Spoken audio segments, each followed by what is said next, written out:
बिस्मिल्लाहिर्रहमानिर्रहीम, अस्सलामुअलैकुम and very good morning. आप देख रहे हैं सब सवेरे पाकिस्तान और मैं हूं आपके साथ सैयदा इकरा बुखारी। उम्मीद करती हूं आप सब खैरियत से होंगे, मैं भी खैरियत से हूं। आज मंडे है, यानी कि हफ्ते का पहला दिन, नया दिन, और नए दिन के आगाज़ को बनाएंगे आपके लिए खुशखबर बहुत सी मालूमात जहां पर होंगी, वहीं पर अहम मौज़ूआत पर करेंगे बात, और मैं आपके साथ करूँगी मौसम का हाल भी शेयर, और साथ ही साथ इंटरेस्टिंग स्टोरीज़ की भी करेंगे बात। और जहाँ बहुत सा टैलेंट पाकिस्तान में छुपा है, वहीं एक बहुत ही ज़बरदस्त टैलेंट आपके सामने लेकर आएंगे और आपकी मुलाकात करवाएंगे आज सब सवेरे पाकिस्तान में उस ज़बरदस्त टैलेंट के साथ। लेकिन आज की जो अच्छी बात है वो आपके साथ पहले शेयर करूंगी। कहा जाता है, वैसे मैं सोच भी रही थी कि इंसान जो है वो तो ख़ता का पुतला होता है। आप ज़िंदगी के किसी भी शोबे से ताल्लुक़ रखते हो, कहीं ना कहीं, कभी ना कभी आपसे कोई गलती, कोई ख़ता हो ही जाती है। और अगर हम अक्सर ये करते हैं कि उस ख़ता को हम ये नहीं करते कि उसकी इस्लाह करें, बल्कि हम उसको कंटिन्यू रखते हैं। वो काम, वो सज़ा जो है, वो गलती जो है वो दोहराते रहते हैं, और उसकी जो है उसको अल्टरनेट हम लोग नहीं चाहते। हम लोग नहीं चाहते कि भाई इसकी ठीक भी, इसकी इस्लाह भी करनी चाहिए, इसको ठीक भी करना चाहिए। हम लोग समझते हैं कि यार अगर हम इसको ठीक कर लेंगे तो कहीं हमारी जो ईगो है ना वो ना हर्ट हो जाए, हम डिग्रेड ना हो जाए, अपने आप को कर लें। और शर्मिंदगी का कहीं ना कहीं होता है एहसास कि भाई शर्मिंदगी होगी अगर अपनी ही गलती को मान लिया जाए।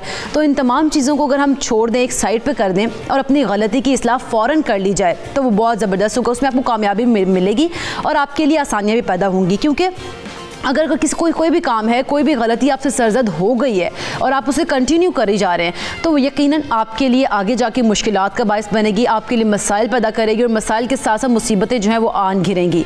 इसीलिए आपको चाहिए कि अपनी कोई भी ख़ता, कोई भी गलती अगर हो जाए, गलती से गलती हो जाए, तो उसका अजाला कर लिया जाए। फ़ौरन से आप उसको जो है उसको ओवरकम करें और उसकी इस्लाह करें, क्योंकि ये बहुत ज़रूरी है। अपनी इस्लाह अगर ख़ुद करेंगे तो वो बेहतर है ना कि कोई और दूसरा आए और आपकी इस्लाह करे। तो अच्छी बात यही है कि कोई भी गलती सरजद हो जाए तो उसकी इस्लाह फौरी तौर पर कर ली जाए। और अगर हम इसी तरह से बात करें कि अगर जिस तरह से मैच की बात करें, मैच में अगर एक दिन सही नहीं खेला तो दूसरे दिन अगर वहीं कंटिन्यू करेंगे तो आपकी परफॉर्मेंस तो ख़राब हो जाएगी। इसी तरह अगर पाकिस्तानी टीम की बात की जाए, उसके मैच की बात की जाए, तो आज आखिरी रोज़ है और पाकिस्तान को जीत के लिए 3 विकेट्स दरकार है। दूसरा मैच है, टेस्ट मैच है, जिसमें 3 विकेट्स दरकार हैं, और हम उम्मीद करते हैं, दुआ करते हैं कि पाकिस्तान की जो टीम है आज का मैच ये जीत जाए। और आप सब भी इस मैच के लिए दुआ करें, और अच्छा मौसम है, इस मौसम को एंजॉय भी करें, क्योंकि शहर इक़्तिदार की अगर बात की जाए तो वहाँ पर जो शायकीन क्रिकेट है वो भरपूर इस मैच को एंजॉय भी करें और साथ ही साथ मौसम को भी एंजॉय करें। लाहौर का मौसम कैसा है, लाहौर में आज महकमा मौसमियात ने क्या प्रोडिक्शंस किए हैं वो आपके साथ शेयर करूँगी। तो लाहौर में कम से कम दर्जा हरारत 5, ज़्यादा से ज़्यादा 17 डिग्री सेंटीग्रेड रहने का इम्कान है।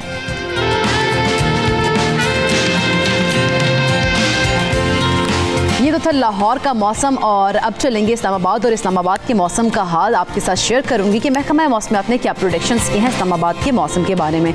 6 कम से कम दर्जा हरारत बताया जाता है, जबकि ज़्यादा से ज़्यादा 24 डिग्री सेंटीग्रेड रहने का इम्कान है। तो शहर इक़्तिदार का मौसम तो खुशगवार है। अब शहर कायद चलते हैं, यानी कि रोशनी के शहर कराची में, और वहाँ का मौसम देखते हैं कि कैसा रहेगा। कम से कम दर्जा हरारत 12, ज़्यादा से ज़्यादा 26 डिग्री सेंटीग्रेड रहने का इम्कान है।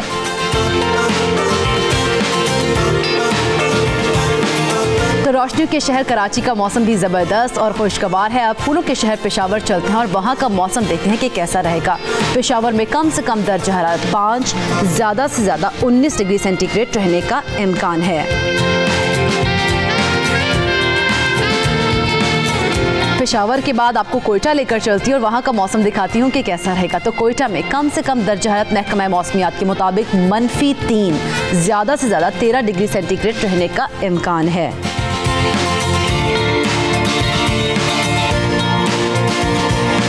कोयटा शारजाह का मौसम सर्द है और मुतादिद इलाके जो हैं उधर बर्फ़बारी भी हो रही है। यकीनन वहाँ के शहरी इस मौसम को एंजॉय कर रहे होंगे, गर्म कपड़ों का इस्तेमाल करते और गर्म खानों का इस्तेमाल करते हुए। अब आज़ाद कश्मीर चलते हैं और देखते हैं कि आज़ाद कश्मीर का मौसम कैसा रहेगा। कम से कम दर्जा हरारत -1, ज़्यादा से ज़्यादा 13 डिग्री सेंटीग्रेड रहने का इम्कान है।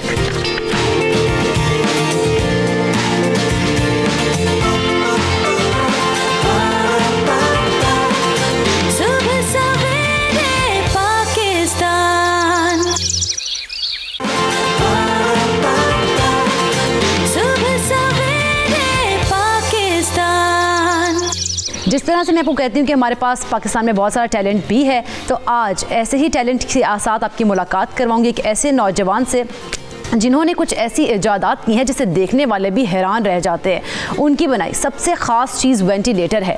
हम आए रोज़ देखते हैं कि अस्पतालों में वेंटिलेटर मौजूद नहीं होते, जिसकी वजह से बहुत सी मुश्किलात पेश आती हैं, शदीद मसाइल पैदा हो जाते हैं। लेकिन इस नौजवान ने जो वेंटिलेटर बनाया है वो महज 35,000 रुपये में तैयार हुआ है। ये नौजवान कौन है, क्या करता है और क्या क्या करने के इरादे रखते हैं, इन्हीं से जानेंगे। और हमारे साथ स्टूडियो में हमें ज्वाइन कर चुके हैं मोहम्मद मुजीबुर रहमान। अस्सलाम वालेकुम मुजीब, कैसे हैं आप? जी वालेकुम अस्सलाम। मैं बिल्कुल। हम पहले तो पूछेंगे आपसे कि भाई 35,000 का वेंटिलेटर आपने कैसे बनाया, लेकिन उससे पहले आप ये बताएं आप क्या करते हैं और आगे क्या क्या करने का इरादा है, तालीम कहाँ से हासिल की है?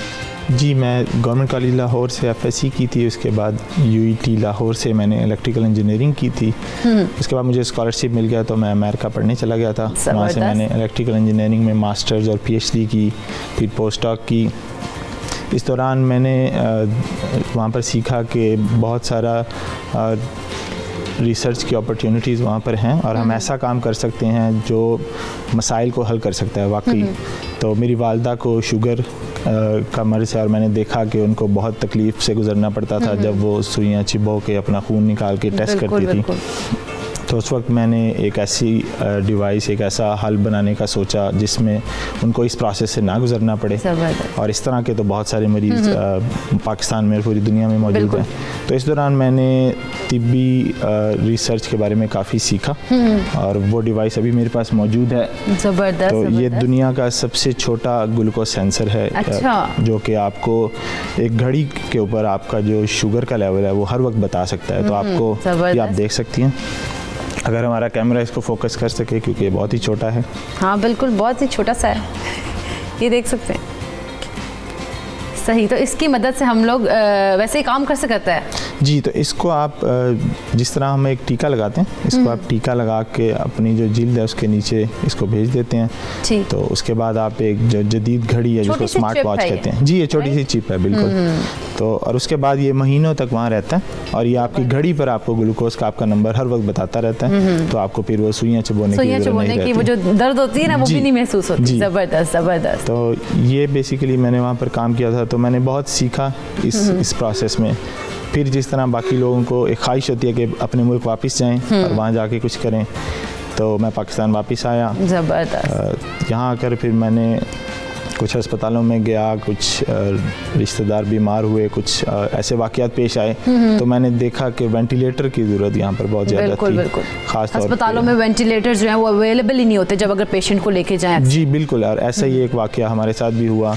अच्छा, ये आपने 35,000 की लागत से तैयार किया है, आइडिया कैसे आया, मोटिवेशन क्या थी आपकी, आपने बनाया और इसके अंदर जो इतनी भी चीज़ें इस्तेमाल हुई वो कहाँ से आपने ली? जी, आइडिया जब हम अस्पताल गए तो वहाँ पर अभी ये है कि जब वेंटिलेटर मौजूद नहीं होता तो एम्ब्यू बैग के नाम से एक छोटा सा आप समझ लें एक गुब्बारा होता है जो आपको दे दिया जाता है और आपको कहा जाता है कि आपने अपने हाथ से इसको चलाते रहना है 24 घंटे। जाहिर है क्योंकि मरीज़ को सांस उसी से आएगा।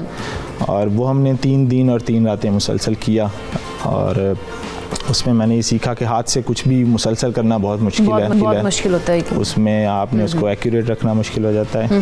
तो मैंने सीखा कि इस प्रोसेस को जो कि अभी हम कर रहे हैं, अगर हम इसको मशीन पर ले जाएं हाथ से करने की बजाय, तो इसमें हम बहुत सारी बेहतरी ला सकते हैं। बिल्कुल।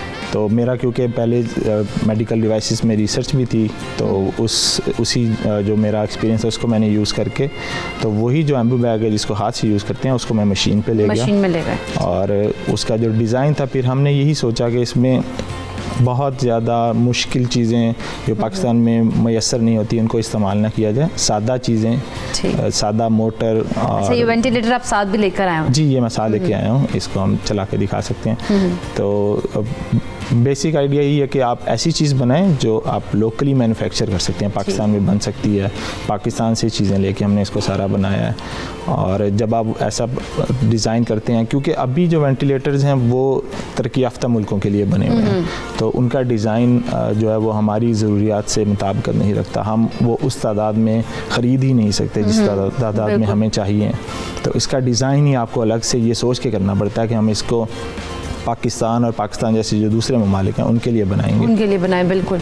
अच्छा, तो इसको बनाने में कोई मुश्किलात तो पेश नहीं, क्योंकि आपने आपसे पहले पूछा ना कि चीज़ें वगैरह आपको कहीं इजीली अवेलेबल हो गई थी सारी? जी, काफ़ी मुश्किलात पेश आई।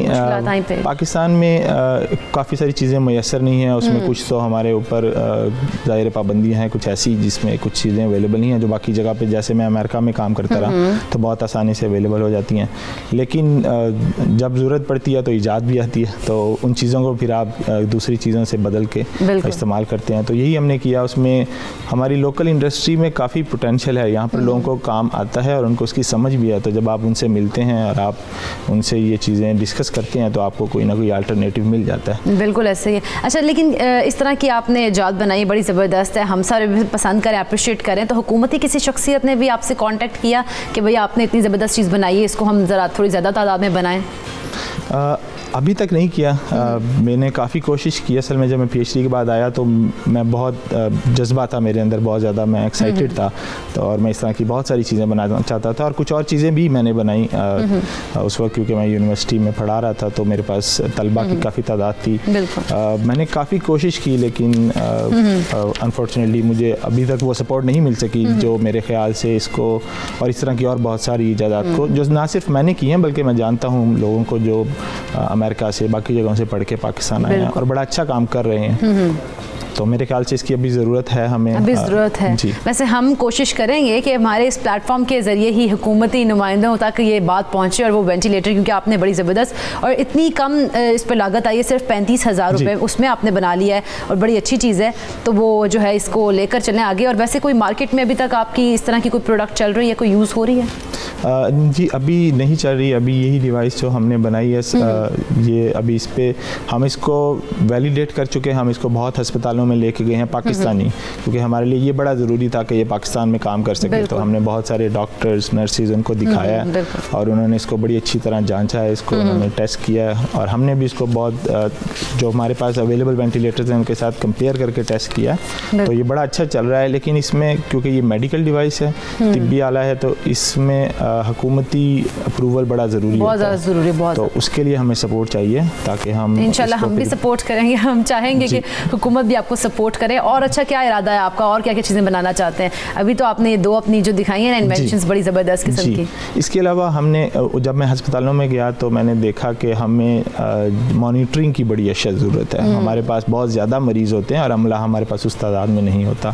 तो हमने एक कंटिन्यूस मॉनिटरिंग, जो मुसलसल आपका दर्जा हरारत, आपका जो ऑक्सीजन कितनी है मरीज़ के पास, ब्लड प्रेशर, इस तरह की चीज़ें जो वो मुसलसल मॉनिटर करके, और वो भी बहुत सस्ता होना चाहिए ताकि आप हर मरीज़ पे लगा सके, ताकि ऐसा ना हो।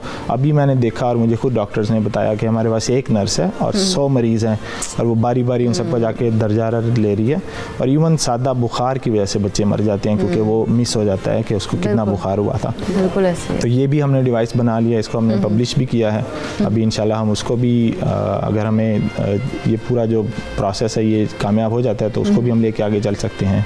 इसके अलावा यहाँ पर स्टेरिलाइजेशन की ज़रूरत है। एक सस्ता सा, जब आप चीज़ों को दोबारा इस्तेमाल करते हैं, जैसे हमारे यहाँ डेंटिस्ट के पास ये मसला बहुत ज़्यादा है, तो उसमें जो बीमारियाँ एक से दूसरे में फैलने का बहुत खदशा होता है। तो एक सस्ती स्टेरिलाइजेशन डिवाइस जो है वो हमने बनाई थी। तो इस तरह की काफ़ी और इजादात हैं। और जैसे मैंने कहा कि और लोगों को मैं जानता जानता हूँ जो इस तरह की और इजादात कर चुके हैं जो पाकिस्तान में मौजूद हैं। बिल्कुल। और अगर उनको सपोर्ट किया जाए तो हम तो यकीनन एक बेहतर चीज़ें जो है हमारी सोसाइटी में आए, हॉस्पिटल में ज़्यादा फैसिलिटीज़ जो हैं पेशेंट्स के लिए आए। अच्छा, वैसे आप यूएस से पाकिस्तान आया, कैसा जज्बा था, कैसे एहसास आते कि भाई मैं पाकिस्तान में जाके इन्वेंशंस मतलब जिस तरह से आपने किए हैं इन्वेंट करें चीज़ों को, तो क्या इरादा है पाकिस्तान में रहने का, आगे मज़ीद काम करने का या वापस यूएस जाने का? जी अनफॉर्चुनेटली जब मैं आया था तो बहुत जज्बा था, अभी भी जज्बा तो बहुत है और अभी भी ये कोशिश मैंने जारी रखी हुई है। लेकिन जैसे मैंने बताया सपोर्ट का थोड़ा सा मसला था और आप एक हद तक जा सकते हैं जब आप ईजाद करें, लेकिन उसके बाद आपको सपोर्ट की बहुत ज़रूरत है ताकि आप उस चीज़ को वाकई मरीज़ों तक लेके जाएं और वो इस्तेमाल हो सके। तो उसमें मुझे काफ़ी मुश्किलात पेश आई और फिर अनफॉर्चुनेटली मुझे बड़ा डिफ़िकल्ट डिसीजन लेना पड़ा। तो मैं वापस अब जा चुका हूँ वैसे तो अमेरिका। अच्छा। अब मैं वहाँ पर हूँ और मैं अपना काम वहाँ से जारी रखे हूँ। ये जो ग्लूकोज सेंसर है इसका काम मैं वहाँ पर कर रहा हूँ। इसके अलावा मुसलसल जो है हम वेंटिलेटर पर भी काम कर रहे हैं। लेकिन अभी मैं वहाँ हूँ, वहाँ फील यही होता है कि हमें पाकिस्तान वापस जाना चाहिए हर वक्त और ख्वाहिश भी यही है और उम्मीद है कि यहाँ पर अगर यहाँ पर ऐसी सपोर्ट मिले कि आप लोग वापस यहीं पे आए, पाकिस्तान के लिए खिदमत सर अंजाम दें। अच्छा, लास्टली क्या मैसेज देना चाहेंगे नौजवान नस्ल को जो कि आपको देख रहे हैं इस वक्त? मेरा मैसेज यही है कि पाकिस्तान में बहुत टैलेंट मौजूद है और पाकिस्तान में बहुत पोटेंशियल मौजूद है।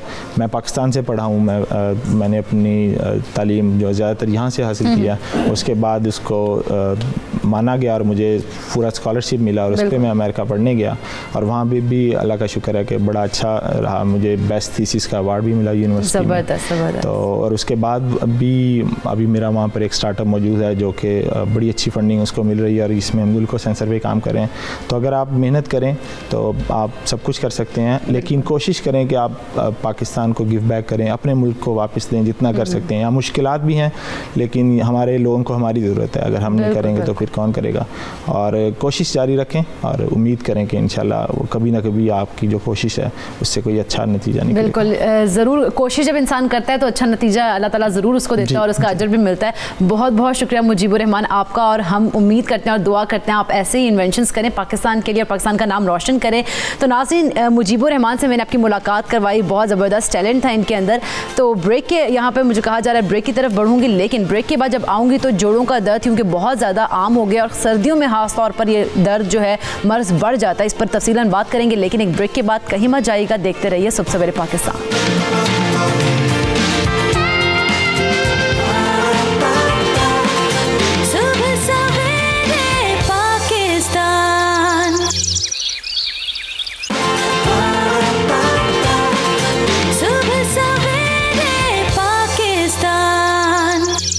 जोड़ों के दर्द से कैसे छुटकारा हासिल किया जाए, इस अजियतनाक बीमारी से बचने के लिए कौन कौन सी एहतियाती तदाबीर हैं जो कि अपनानी होंगी, जो कि इख्तियार करना होंगी और कौन कौन सी वर्जिश है जो कि हमें करनी चाहिए, इस पर आज तफसील से बात करेंगे। हमारे गेस्ट से आपका इंट्रोडक्शन करवाती चलूँ तो लाहौर स्टूडियो में हमें ज्वाइन कर चुके हैं doctor Syed Rizwanul Ahsan, consultant orthopaedic हैं। बहुत शुक्रिया डॉक्टर साहब आपके वक्त का।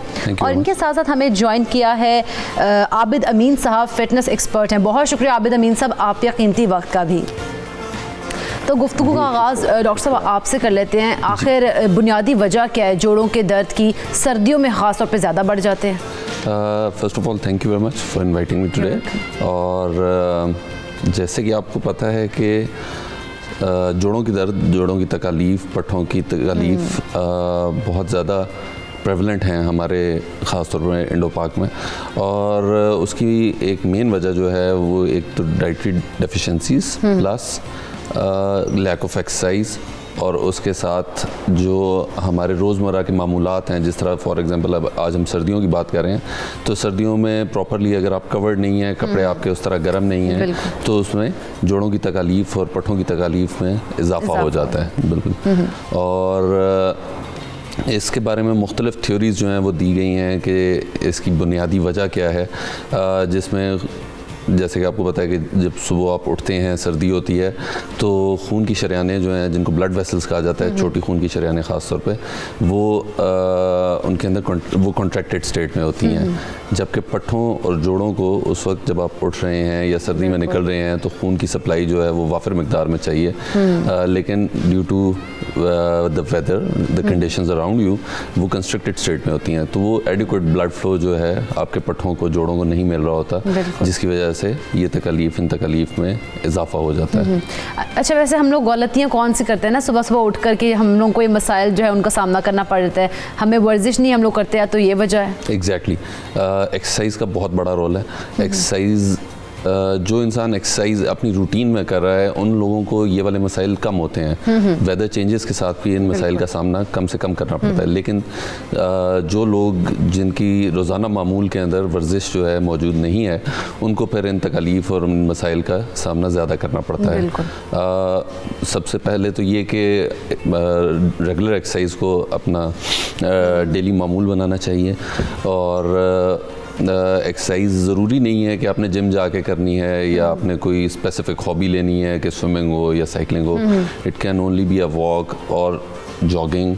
आप सुबह उठें, सुबह अपने कपड़े, आजकल चूँकि गर्मी है, गर्म कपड़े इस्तेमाल करें, गर्म कपड़े पहन के सुबह वॉक के लिए जा सकते हैं, जॉगिंग के लिए जा सकते हैं। That is the simplest form of exercise, जो कि आपको सारा दिन जो है एनर्जी और खुश भी रखेगी, प्लस जोड़ों और पट्ठों की तकलीफ जो है वो भी दूर रहेंगी। बिल्कुल ऐसा ही है। अच्छा, हड्डियों और जोड़ों के दर्द से कैसे बचा जाए, वर्जिश क्या होती है, आबिद अमीन साहब ज़रा हमारे व्यूवर्स को बताइएगा। अच्छा, अस्सलाम वालेकुम जी। अच्छा, ये सबसे इम्पॉर्टेंट चीज़ है कि दर्दों की बहुत सारी बुनियादी वजूहात होती हैं। आप जो खून की गर्दिश है ना हमारे जिस्म में, वो सबसे ज़्यादा अहम किरदार अदा करती है। जितना ज़्यादा हमारा खून पुरजोश होगा, जितना ज़्यादा हमारे खून की गर्दिश बेहतर होगी, उतना ज़्यादा हमारा जो दिल मजबूत होगा और हमारे जिस्म के जो सेल्स हैं उनको ब्लड की जो फ्राहमी है वो बिला तातुल मिलेगी। बिल्कुल। अब हमारे जोड़ों के लिए, हमारे पट्ठों के लिए, हमारे जिस्म के सारे हिस्सों को ताकत देने के लिए खून न्यूट्रिएंट्स जो है वो फ्राहम करता है। तो ये ज़रूरी है कि हम उस खून को ताकत देने के लिए अपने दिल को ताकत दें, और दिल को ताकत देना चाहेंगे तो हमें एक्सरसाइज करनी पड़ेगी। बिल्कुल। तो एक्सरसाइज एक ख़ास इंटेंसिटी में करना बहुत इंपॉर्टेंट चीज़ है। यानी एक्सरसाइज को पुरतासीर बनाना, पुर असर बनाना, उसकी एक सर्टेन इंटेंसिटी डेवलप करना ताकि आपके जिस्म पे उसका असर हो सके। तो मूवमेंट बहुत ज़रूरी है। ऑस्टियोआर्थराइटिस, रिमेटॉइड आर्थराइटिस और उसके साथ बाकी और ज़्यादा जो तर्ज़ अमल के साथ लिपटी हुई बीमारियाँ हैं, उनका सामना हमें करना पड़ता है। बज़ाते ख़ुद मैं अपनी मिसाल इस सेंस पे देना चाहूँगा। बिल्कुल। कि 2006 में मुझे डायग्नोज हुआ रिमेटॉइड आर्थराइटिस। अच्छा, इसमें एक और मसला ये था कि मेरी फैमिली हिस्ट्री में ये बीमारी शामिल है, ऑस्टियोआर्थराइटिस, रिमेटॉइड आर्थराइटिस। उसमें मेरी सिस्टर के जॉइंट्स चेंज हुए, मेरे वालिद साहब के घुटने चेंज हुए, और मेरे 2 भाइयों के हिप जॉइंट्स चेंज हुए। तो इस बीमारी को मैं बहुत पुराना जानता हूँ, मुझे अंदाज़ा है 2006 में जब ये बीमारी डायग्नोज हुई, मैं इसका शिकार हुआ, तो मैंने उसमें रिमेटॉइड आर्थराइटिस फैक्टर जो था वो पॉजिटिव था। उसके साथ उसको कोरोलेट किया जाता है ESR के साथ, उसकी रीडिंग्स भी बहुत ज़्यादा हाई थी। उसके साथ यूरिक एसिड भी हाई था। तो इसको एड्रेस किया सिर्फ फिज़िकल एक्टिविटी के साथ। आप बिलीव करें कि इनिशियली मैंने कोई मेडिसिन यूज़ नहीं की, क्योंकि मेरा फ़िटनेस से एक डायरेक्ट ताल्लुक़ था, मेरी एजुकेशन फ़िटनेस के हवाले से है। तो इसने मुझे बहुत ज़्यादा तक़वियत दी कि मैं अपनी इस बीमारी को किस तरह से काबू कर सकता हूँ। एक सर्टन हार्ट रेट जोन को मैंने डिफ़ाइन किया, अपनी एक्सरसाइज की एक सर्टन इंटेंसिटी डिफ़ाइन की, और अपने हार्ट को उस समत में ला के, अपनी हार्ट बीट्स को उस लेवल के ऊपर ला के मैं अपने एक्सरसाइज की एक सर्टन इंटेंसिटी क्रिएट करने के बाद मैंने महसूस किया कि मेरे अज़ा और मेरे जो जॉइंट्स हैं वो ज़्यादा बेहतर तरीके से मुझे रिस्पॉन्ड कर रहे हैं। और उसके साथ साथ जो इंटरवेंशंस हैं डाइट के हवाले से, उन चीज़ों को साथ लेके चला, तो आप यकीन जानिए कि अगर आपकी फ़िज़िकल एक्टिविटी बेहतर है और आप अपने जो इंटरनल मैकेनिज़्म है हीलिंग का, आप उसको इस्तेमाल करना जानते हैं, तो आप अपनी बीमारियों पे बड़े आराम से एक्सरसाइज के ज़रिए काबू पा सकते हैं। अच्छा, वैसे आबिद अमीन साहब, आपने तो बड़ा ज़बरदस्त तरीके से अपनी इस बीमारी का मुकाबला किया है, एक्सरसाइज भी बताइएगा, लेकिन पहले हमारे व्यूवर्स को बताइए कि डाइट कितनी ज़्यादा अहम है, कितनी ज़्यादा ज़रूरी है इन तमाम चीज़ों से निमटने के लिए। इन तमाम चीज़ों से आपने अगर छुटकारा हासिल करना है तो डाइट को बेहतर बनाना कितना ज़रूरी है? अच्छा, ये जो ग़िज़ाइयत है ना, ये हमारी ताकत की, हमारी तवानाई की और हमारी ज़िंदगी की बुनियाद है। हमारी ग़िज़ा जिस कदर नेचर के पास होगी हम उस कदर सेहतमंद हैं। हमारी ग़िज़ा जिस कदर ज़िंदा होगी उस कदर हम सेहतमंद हैं। और आप हैरान होंगे कि ये ज़िंदा खुराक क्या होती है। ज़िंदा खुराक वो है जो डायरेक्टली कुदरत से जुड़ी हुई है, जिसको प्रोसेस नहीं किया जाता, बिल्कुल, जिसमें शुगर की कंटेंट जो है वो बाहर से नहीं लेते। आप सब्जियां इस्तेमाल करें, आप फ्रूट्स इस्तेमाल करें, आप दूध इस्तेमाल करें, आप तमाम चीज़ें, आप दलिए इस्तेमाल करें, नट्स इस्तेमाल करें। हम मील को ये समझते हैं कि मील सिर्फ एक सालन और रोटी के साथ जुड़ी चीज़ है, लेकिन जैसे जैसे हम ज़रूर खाएं, ऐसा नहीं है रोटी ना खाएं, आप ज़रूर खाएं, लेकिन आपको अंदाज़ा होना चाहिए कि आपकी कितनी ग़िज़ा आपकी ज़रूरत है। और जब आपका पेट भर जाता है तो आपको इंडिकेशंस आती हैं कि आपका पेट भर चुका है। तो ग़िज़ाई हवाले से मैं ये ज़रूर कहना चाहूँगा कि आप नट्स की तरफ आएँ, फ्रूट्स की तरफ आएँ, वेजिटेबल्स की तरफ आएँ और ज़्यादा से ज़्यादा अपने आप को नेचुरल ग़िज़ा के साथ इन्वॉल्व करें। बिल्कुल, नेचुरल फूड जो पर लेंगे तो बहुत ज़्यादा अच्छा है, बजाय इसके कि हम प्रोसेस फूड की तरफ जाएं। हम आपसे एक्सरसाइज पूछेंगे, लेकिन एक कॉलर हमारे साथ हैं। अस्सलाम वालेकुम जावेद। जी, अस्सलाम वालेकुम। वालेकुम अस्सलाम। जी जावेद साहब, आप क्या बात करना चाहेंगे? मैं ये पूछ रहा था कि जोड़ों का जो दर्द होता है, हमारी वालदा को भी पैरों में है, और हमने ये सुना है कि अभी जो अमेरिका में जो तहकीक हुई है उसके में कहते हैं कि ये जो हम खड़े होकर पानी पीते हैं उसकी वजह से जोड़ों का दर्द होता है। तो डॉक्टर साहब से पूछना था क्या वाकई यही वजह है या और कोई वजह है? चलें अभी पूछ लेते हैं। ठीक है जी, डॉक्टर साहब बताइएगा ज़रा, यही वजह है? क्वेश्चन क्लियर नहीं था। पानी का, उन्होंने कहा पानी अगर खड़े होकर पिए, एक रिसर्च हुई अमेरिका में, उसके मुताबिक ये होता है कि आपके जोड़ों में दर्द शुरू हो जाता है खड़े होकर पानी पीने तो हाँ, क्या ये वाकई में उनका इसमें रियलिटी है कुछ? नहीं, इस बात में as far as medical science कोई रियलिटी नहीं है।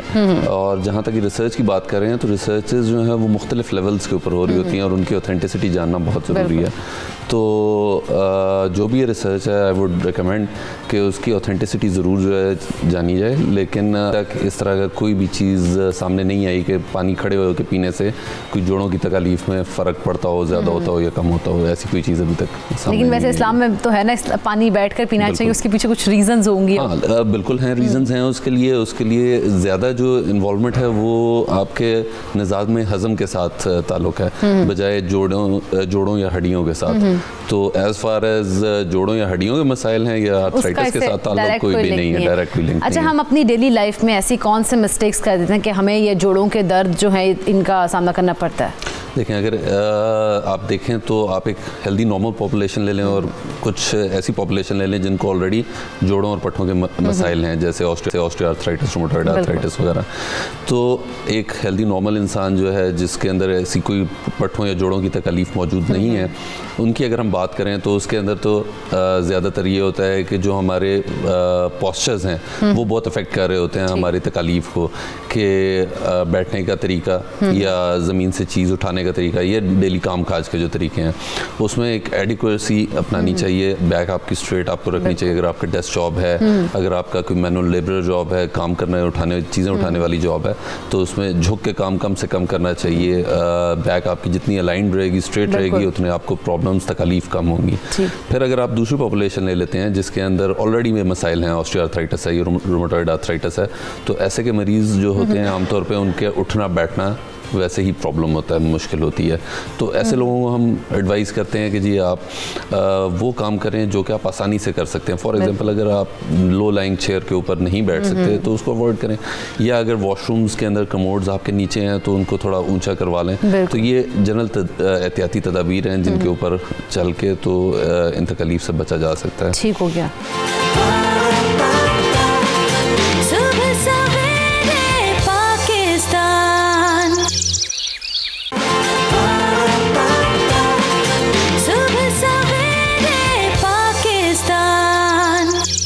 आबिद अमीन साहब बताइएगा, क्या वर्जिशें हो सकती हैं इस किस्म के जो बैक में पेन है, उनकी शटीका का मसला है इन खातून को, और वेट भी इनका ज़्यादा ओवर वेट है, तो एक्सरसाइज बताइएगा। अच्छा, इसमें जो सबसे ज़रूरी चीज़ है ना, इसको हम कहते हैं एज अप्रोप्रिएट एक्सरसाइज इंटरवेंशन। उसमें उन्होंने अपनी फिटनेस लेवल और अपनी जो हेल्थ है मौजूदा, उस लिहाज से उन्होंने एक्सरसाइज का आगाज़ करना होता है। अब एक्सरसाइज ज़रूर करनी है, स्ट्रेचिंग करनी है, रेजिस्टेंस ट्रेनिंग करनी है, लेकिन उसके लेवल्स फ़र्क हो सकते हैं। सही। डॉक्टर की हदायत के साथ जैसे जैसे वो मेडिसिन इस्तेमाल कर रहे हैं, उसके साथ साथ अपनी एक्सरसाइज इंटरवेंशन ज़रूर करें। वेट ट्रेनिंग करें। वेट ट्रेनिंग का मतलब ये नहीं है कि आप 20-20 किलो के डंबल उठाएं, आप आधा किलो के साथ स्टार्ट कर सकते हैं। आप मूवमेंट को जो है वो लाइट सा स्टार्ट कर सकते हैं। अगर आपके घुटनों में दर्द है तो आप उसको लाइट सी मूवमेंट खड़े होके तो हिलाना शुरू करें, ठीक है। ये शुरू की इनिशियल लेवल की एक्सरसाइजेज हैं जो ज़रूरी हैं, ठीक है। दवाई के साथ जो ख़ास तौर पे जितनी भी जोड़ों के दर्द हैं, बिल्कुल, उनमें अपने जिस्म को हरकत में रखना, अपने उन जोड़ों को, उन अज़ा को हरकत में रखना निहायत ज़रूरी है, क्योंकि ब्लड की सर्कुलेशन वहाँ जाएगी तो आपको बेहतरी होनी शुरू होगी। लाइट सी मूवमेंट, जिस तरह मैंने आपको उस दिन बताया था कि शोल्डर के लिए आप लेटरल, ये वो मूवमेंट्स हैं कि जो मैं चाहता हूँ कि पूरा पाकिस्तान सीख जाए, क्योंकि बहुत ज़्यादा उछल कूद करने की, बहुत ज़्यादा जिम में जाके आपको वज़न उठा के तो दिखाने की ज़रूरत नहीं है। बहुत लाइटर सी आपका एक लाइफस्टाइल चेंज होगा। आपने सिर्फ मूव करना सीखना है। मूव, बाजुओं को मूव करें आहिस्ता आहिस्ता। ये वो लोग हैं जिनको पेन्स हैं, शोल्डर में पेन्स हैं, जिनकी कमर में दर्द हैं। कमर में दर्द वालों को बहुत ज़रूरी है कि वो बिस्तर पे लेटे लेटे लेंग साइकिलिंग एक एक्सरसाइज है जिसमें आप बिस्तर पे बड़े आराम से लेटे होते हैं और आप अपने कंफर्ट लेवल के लिहाज से अपनी लेग्स को मूव करते हैं, ठीक है। और इंतहाई ये पेन फ्रेंडली एक्सरसाइजेज हैं। स्ट्रेचिंग की, लाइट स्ट्रेचिंग की एक्सरसाइजेज हैं, ये मूवमेंट्स हैं। आप थोड़ा सा पीछे की तरफ इन चीज़ों को मूव करें। आप अपनी कमर को थोड़ा सा हिंज पोजीशन में मूव करें। बिल्कुल, ये देखिए, ये हिंज पोजीशन है आपकी, इसमें आप मूव करें तो मूवमेंट के साथ ज़िंदगी जुड़ी है। जहाँ हमारी हरकत ख़त्म हो जाती है वहाँ हमारी बीमारी शुरू हो जाती है। बिल्कुल ऐसे ही, बिल्कुल ऐसे ही। एक कॉलर है, हम कॉलर ले लेते हैं। हमारे साथ है रियाज। अस्सलाम वालेकुम। वालेकुम सलाम जी रियाज, हाँ जी, क्या बात करना चाहेंगे? जी मैडम, मैं डॉक्टर साहब से पूछना चाह रहा था कि मुझे ना कमर में दर्द है, निचले वाला जो हिस्सा होता है ना, इसमें 6 साल से दर्द है। तो मेडिसिन मैं खा रहा हूँ 6 साल से, लेकिन जब मेडिसिन खाता हूँ तो फर्क पड़ जाता है। जब छोड़ देता हूँ तो फिर तकलीफ ज़्यादा होती है और सर्दियों में बहुत ज़्यादा तकलीफ होती है। इस बारे जानना चाह रहा था डॉक्टर साहब से। कोई चोट वगैरह इनको तो आपको कोई चोट वगैरह तो नहीं लगी थी? नहीं डॉक्टर साहब, चोट वगैरह तो नहीं लगी, बिल्कुल एक्टिवेट हूँ, 40 साल उम्र है मेरी। जी, चोट वगैरह नहीं लगी, बिल्कुल कोई मसला नहीं है। जब सो के उठता हूँ ना तो बहुत ज्यादा ही दर्द होती है। और वेट वगैरह आपका? वेट में मेरा 75 है, वजन मेरा 75 kg है। ठीक है, चलें अभी आपको ना बता देते, डॉक्टर साहब से पूछिए। एक और कॉलर हमारे साथ हैं। अस्सलाम वालेकुम। वालेकुम सलाम जी, क्या बात करना चाहेंगे आप? हाँ, असल में क्या, मैं शुगर पेशेंट नहीं हूँ। मेरी उम्र जो है ना 57 है। ठीक ठीक जी, मेरे जो है ना मोरों में भी प्रॉब्लम है, दोनों टांगों की मोरों में, यानी यही अरकुनिसा का दर्द हुआ है और टांगों में, हड्डियों में दर्द रहता है, समझे, और शोल्डरों में। अच्छा, चल ठीक है, अभी आपको डॉक्टर साहब से पूछे बताते हैं। जी डॉक्टर साहब, पहले तो जो रियाज से थे उनका भी हम रियाज का मतलब उनसे पूछेंगे, लेकिन एक और कॉलर है कयूम। अस्सलाम वालेकुम। जी अस्सलाम वालेकुम कयूम। चलें जी, हमारी कॉल जो है वो ड्रॉप हो गई है। रियाज कह रहे थे कि उनके एक तो उनका वेट है 40 और उनकी एज है 40, उनका वज़न 75 है और उनको 6 ईयर्स से ये लोअर बैक में पेन है। ये अब इसके मल्टीपल कॉजेज़ हो सकते हैं। ही इज़ यंग और ये कह रहे हैं कि 6 साल से तकलीफ़ है, जिसके लिए दवाइयाँ भी ले रहे हैं और दवाइयाँ लेते हैं तो ठीक रहते हैं, और जब दवाइयाँ छोड़ते हैं तो मज़ीद उसमें ख़राबी हो जाती है और टांगों में भी तकलीफ़ इनकी जा रही है। तो बेहतर ये है रियाज साहब कि आप एक कमर का MRI वो करवाएं, साथ एक्सरेज होने चाहिए, और प्लस जब तक आपको देख के एग्जामिन ना किया जाए तब तक कोई असल तशखीस तक पहुंचा नहीं जा सकता, वो बहुत मुश्किल है। केस की रीज़न क्या है? केस की रीज़न क्या है, क्योंकि अब 6 साल से अगर मसला है तो उसकी रीज़न देखना बहुत ज़रूरी है, और उसका फिर इलाज जो है उसके अकॉर्डिंगली ही वो चलेगा। तो आई वुड रिकमेंड कि आप अपने जो करीबी ऑर्थोपेडिक सर्जन हैं, कोई स्पाइन सर्जन हैं, उनसे रब्ता करें और एक अपना MRI प्लस एक्सरेज कुछ चाहिए होंगे वो करवाएं, बाकी investigations, and then you can proceed. ठीक हो गया। एक कॉलर जो थे एहसन थे, उनकी एज 67 है और वो कहे थे कि उन्हें शुगर भी है और उसके साथ उनकी हड्डियों में, टांगों में बहुत शदीद दर्द रहता है। देखें, शुगर के साथ मसला ये होता है कि जोड़ और पट्टे जो हैं वो सुन भी रह सकते हैं और तकलीफ भी उसके अंदर हो सकती है। शुगर इटसेल्फ जो है वो पट्टों को कमज़ोर कर रही होती है और उसके लिए बहुत ज़्यादा ज़रूरी है कि एडिक्वेट शुगर कंट्रोल होना चाहिए। अगर शुगर अच्छे तरीके से कंट्रोल ना हो तो फिर उसमें मसाइल ज़्यादा हो जाते हैं। ग्राफ जो पेन्स का है, खासतौर मस्कुलोस्केलेटल इश्यूज़ का है, वो बहुत ऊपर जाना शुरू हो जाता है। तो शुगर कंट्रोल करें, अपनी हेल्दी डाइट रखें, रेगुलर एक्सरसाइज करें। शुगर के मरीज़ों में बहुत ज़रूरी है कि पाँव का अपने ख्याल रखें, दोनों पाँवों का ख्याल रखें, और उसके अंदर सबसे इम्पोर्टेंट चीज़ ये है कि ख़ास तौर पर रात सोने के लिए जब आप जा रहे होते हैं तो अपने दोनों पाँव अच्छे तरीके से ऊपर से नीचे से एग्जामिन करें, उंगलियों के दरमियान वाली स्पेसेस जो हैं उनको देखें। रात को पाँव धो के खुश्क करके, उंगलियों के दरमियान में से भी खुश्क करके, और गर्म जुराबें या गर्म कपड़ा लेके तो उसके बाद जो है बिस्तर में सोने के लिए वो लेटें। ठीक है, ज़रूर ये करेंगे तो मेरा ख्याल है कि उनसे काफ़ी ज़्यादा उनकी जो है ना वो मदद होगी और वो फ्रेश भी फील करेंगे। आबिद अमीन साहब, लास्टली हमारे पास क्योंकि वक्त कम है तो कुछ एक्सरसाइज बता दें 2-3 कि जिससे हमारे व्यूवर्स जो हैं उनको सर्दियों में ख़ास तौर पर इस किस्म के मसाइल से छुटकारा हासिल कर सकें वो। अच्छा, इसमें मैं ना आपको ड्रिल्स जो है वो कुछ बताना चाहूँगा कि आप उन ड्रिल्स को रेगुलर बेसिस पे करें, बड़े लाइटर लेवल पे। मैंने आपको पहले प्रोग्राम में आया था और मैं इस प्रोग्राम में भी वही ड्रिल्स आपको रिपीट करवाऊँगा ताकि लोगों को जहन में आ जाए कि उन्होंने किस तरह से अपने आप को मैनेज करना है। उस ड्रिल्स में आप पहले अपने बाजुओं को लेटरल मूवमेंट में लेके चलते हैं, ठीक है, फिर उसके बाद डायगोनल मूवमेंट के ऊपर आप उनको लेके आ जाते हैं, फिर स्ट्रेट मूवमेंट में आप उनको लेके आ जाते हैं। उसके बाद आप चेस्ट प्रेसेस हैं, चेस्ट प्रेसेस के बाद इंक्लाइन प्रेसेस हैं इस मूवमेंट के साथ, और उसके बाद शोल्डर प्रेसेस हैं, शोल्डर प्रेसेस के साथ बटरफ्लाइज हैं। अब ये आपके अपर को, शोल्डर्स को और चेस्ट के मसल्स को कवर कर लेते हैं। और जब हम कोर की तरफ आते हैं, याद रखिएगा कि जो कमर का दर्द है, जिसका एक्सपीरियंस मुझे भी होता रहा है, उसकी बुनियादी वजह आपके कोर की कमज़ोरी है। अगर आपके पेट के पट्टे मजबूत नहीं होंगे तो आप कभी भी अपनी कमर दर्द से छुटकारा हासिल नहीं कर सकते। बाकी कोई जेनेटिक रीज़न है, कोई और चीज़ें हैं तो एक अलहदा बात है, लेकिन मैं एक जनरल हवाले से बात कर रहा हूँ क्योंकि डॉक्टर साहब ज़्यादा बेहतर समझते हैं इन चीज़ों को, क्योंकि मैं तो एक अपने जो पर्सनल एक्सपीरियंस है या जो जिस कदर मैंने इस अपनी एक्सरसाइज के हवाले से पढ़ा, उस हवाले से मैं जानता हूँ कि हमारे जो पेट के मसल्स हैं वो हमारी कोर जो है, हमारे बैक मसल्स को स्टेबलाइज करने के लिए, हमारी स्पाइन की अलाइनमेंट के लिए बहुत अहम किरदार अदा करती है। अब हमारी साइड बैंड्स हैं, अब ये जो साइड बैंड्स हैं ये हमारे ऑब्लिक को और पेट के मसल्स को इन्वॉल्व करेंगी, ठीक है। इसके साथ हम हिंज के साथ ये मूवमेंट, ये चीज़ है।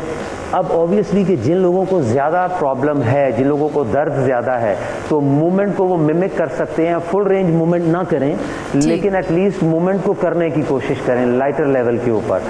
उसके बाद लेग्स की एक्सरसाइजेज हैं जिसमें आप लेग्स को स्ट्रेट पकड़ के तो मूव कर सकते हैं क्वाड्स के लिए, और उसके बाद हैम्स के लिए ये मूवमेंट्स हैं, आप ये चीज़ कीजिए।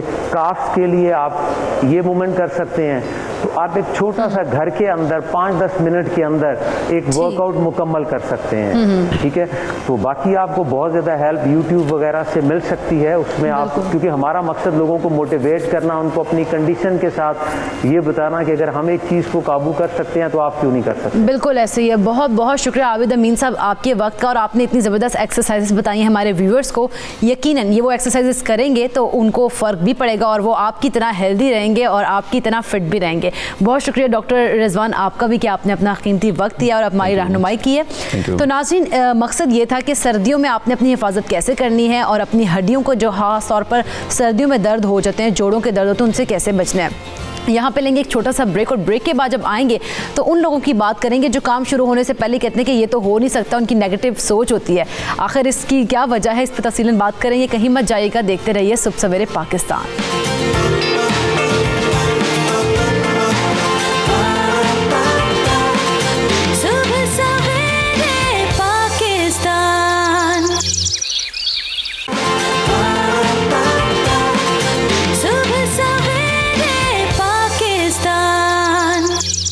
काम शुरू करने से पहले ही इंसान मनफी सोच का शिकार क्यों हो जाता है? आज हम जानेंगे कि फेल हो जाने का डर और नाकामी का खौफ इंसानी ज़िंदगी पर किस तरह से असरअंदाज होता है और इस सूरत में इंसान को क्या करना चाहिए। तफसीलन बात करेंगे। अपने गेस्ट से आपका इंट्रोडक्शन करवाती चलूँ तो लाहौर स्टूडियो में हमें ज्वाइन कर चुकी हैं Lubna Bhayat, president of women chamber of commerce Lahore zone, entrepreneur है। बहुत शुक्रिया आपका कि आपने अपना कीमती वक्त दिया। और इनके साथ ही मौजूद है डॉक्टर सैयदा महनाज हसन, माहिर तालीम, PhD इन सोशल वर्क। बहुत शुक्रिया डॉक्टर साहबा आपके वक्त का भी। और कराची स्टूडियो से हमें ज्वाइन किया है उरूज मोइज़, माइंड साइंस एक्सपर्ट हैं। बहुत बहुत शुक्रिया उरूज आपके वक्त का भी।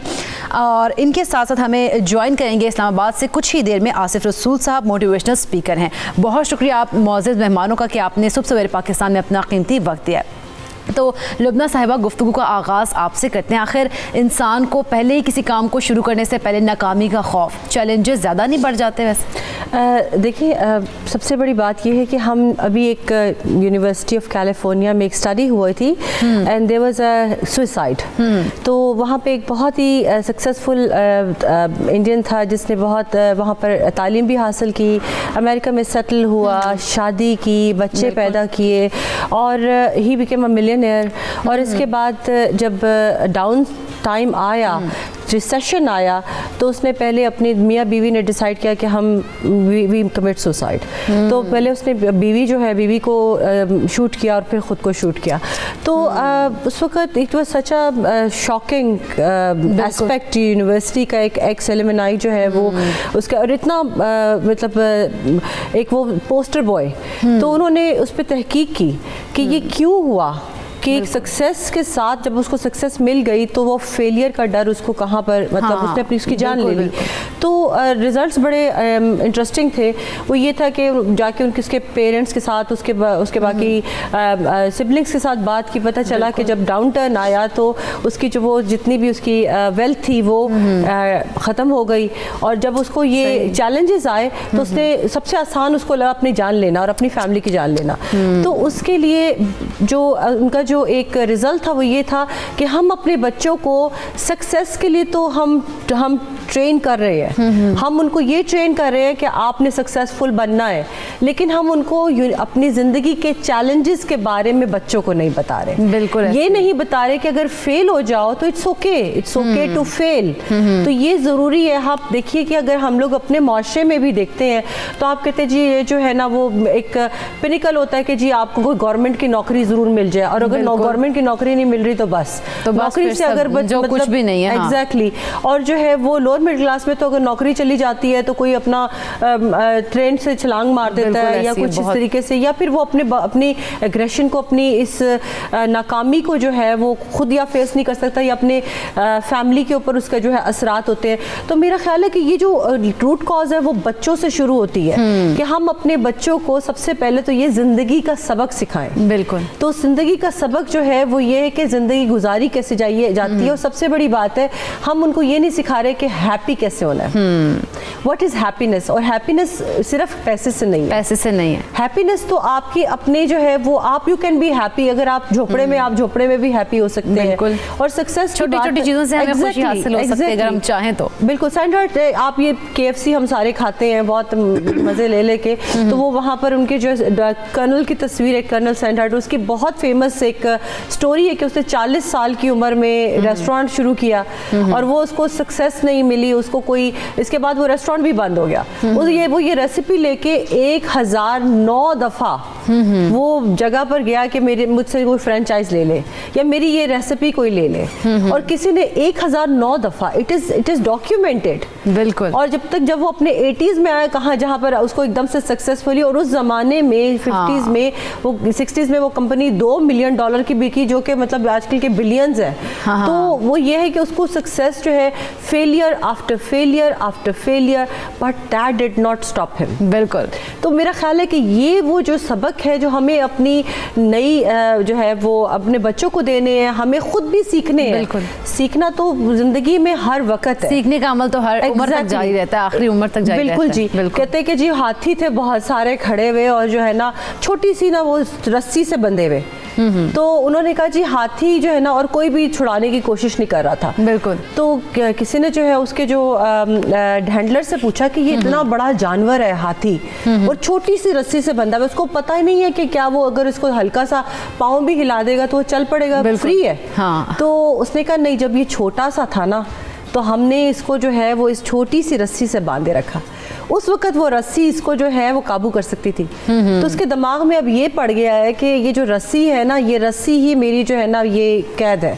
और मैं क्योंकि पहले इसको नहीं, पहली एक अटेम्प्ट पे मैं इसको नहीं छुड़ा सका, तो मैं अब इसको छुड़ा नहीं सकता। बिल्कुल। तो वो बेशक उसका हुजम बड़ा हो गया, साइज बड़ा हो गया, लेकिन वो रस्सी जो है वो उसको बांधे रखी है, वो उसके माइंड में ही रह गया कि भाई ये इससे मेरी कैद है ये। एग्जैक्टली। और यही वो चीज़ है, हमें ये सोचना है कि आपकी जो ज़िंदगी है या आपकी एक माइंडसेट है, आपका एक आपकी एक सोच है, उससे आप निकले, उससे निकलना होगा, तो उसी से फिर उससे से आप कामयाबी की तरफ जाएंगे, अगर आप छोटी चीज़ों से निकल के आगे की तरफ सोचेंगे। उरूज, वैसे डर और नाकामी का खौफ पैदा क्यों हो जाता है, रीजंस क्या होती है, और इंसान की साइकी क्या होती है इसके पीछे? अच्छा, पहले तो हमें कामयाबी जो वर्ड है वो बड़ा समझना पड़ेगा कि कामयाबी है क्या। बिल्कुल। अगर मैं बहुत कामयाब हूँ, because my dad doctor Moiz used to tell me all the time कि हम अक्सर जब कामयाबी को देखते हैं तो हम एक लाइन पे देखते हैं कि या तो बहुत एजुकेटेड है तो कामयाब है, या तो शादी हो गई तो कामयाब है, बच्चे हैं तो कामयाब है, पैसा है तो कामयाब है। लेकिन हम उसकी जो पीछे साइड उसके साथ आती है, for example it's kind of a totality, कि अगर आपके पास अच्छा बैड और नींद नहीं आती तो आप कामयाब नहीं है। अगर आपको सब कुछ अच्छा है आपके पास, लेकिन आप मटेरियलिस्टिक चीज़ें नहीं है, तो भी you are somewhere lacking in your life. So अगर ये कह देना कि पैसे ना भी हो तो भी आप कामयाब हो, नो, दैट्स नॉट ट्रू। और ये भी कह देना कि बहुत पैसे और खुशियाँ नहीं है और तुम में स्ट्रेस तुम तो अपने मैनेज नहीं कर सके हो तो तुम कामयाब हो, तो भी नहीं है। कामयाबी means balance in totality. That is very important to understand कि आज की जनरेशन को ये बताना कि आपकी ज़िंदगी में बैलेंस होना बहुत ज़रूरी है। बिल्कुल। बैलेंस आपकी सेहत हो सकती है, आपकी फिजिकल हेल्थ, आपकी मेंटल हेल्थ, आपका बैंक बैलेंस, डेफिनेटली आप कितने एजुकेटेड हो, कितना एक्सपोजर है आपको, और आप कितना इमोशनली इंटेलिजेंट हो। इमोशनल इंटेलिजेंस वो सब्जेक्ट है जो हम अभी बात कर रहे थे थोड़ी देर पहले कि ठीक है पैसे कमाना तो अपने बच्चों को सिखा रहे हैं, लेकिन रियल लाइफ सिचुएशन से डील करना नहीं सिखा रहे उनको कि ये कामयाबी अगर पैसा है आज, this is one of the aspect of success, one of the aspect, I am not saying it's a success. अगर ये चला जाए तो कैसे डील करना है, बिकॉज वो डील करने की जो सलाहियत है बेसिकली वो कामयाबी की तरफ आपको ले जाती है। Every failure is a feedback. हम सुनते तो हैं लेकिन इसको मानते क्यों नहीं है?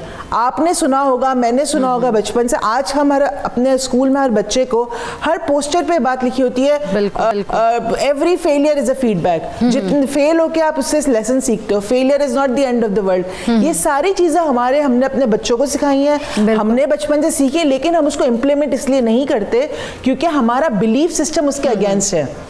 बिलीफ सिस्टम इंसान का इस दुनिया में, अभी आपकी जो भी पर्सनैलिटी है, आप जो भी करती हैं, जो भी आप खाती हैं या पीती हैं, जो हमारे व्यूअर्स खाते पीते हैं, ये अपनी लाइफ को जिस तरह लीड करते हैं। मैं यहीं से कंटिन्यू, एक ब्रेक का कहा जा रहा है, ब्रेक की तरफ बढ़ेंगे। नाज़रीन कहीं मत जाइएगा, देखते रहिए सुबह सवेरे पाकिस्तान।